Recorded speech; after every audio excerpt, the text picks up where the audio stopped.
40 நாட்கள் 40 வார்த்தைகள். டேபிள்லாம் ரொம்ப குப்பையா கிடக்குது. டாடி கர்ச்சீஃப் யூஸ் பண்ணுங்க டாடி.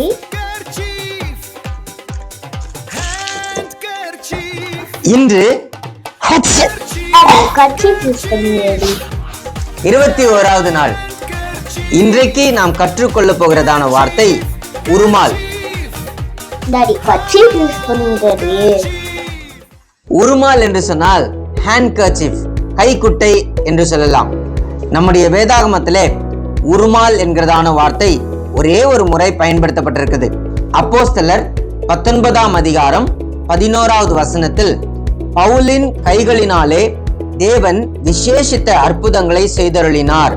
அவனுடைய சரீரத்திலிருந்து உருமால்களையும் கச்சைகளையும் கொண்டு வந்து வியாதிக்காரர் மேல் போட வியாதிகள் அவர்களை விட்டு நீங்கி போயின, பொல்லாத ஆவிகளும் அவர்களை விட்டு புறப்பட்டன. தேவனுடைய பிள்ளைகளே, அப்போஸ்தலனாகிய பவுலுடைய ஊழிய நாட்களிலே கர்த்தர் அசாதாரணமான காரியங்களை நிறைவேற்றினார்.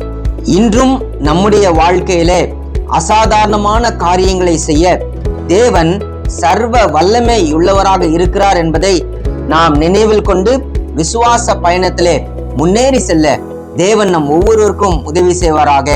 ஆமென்.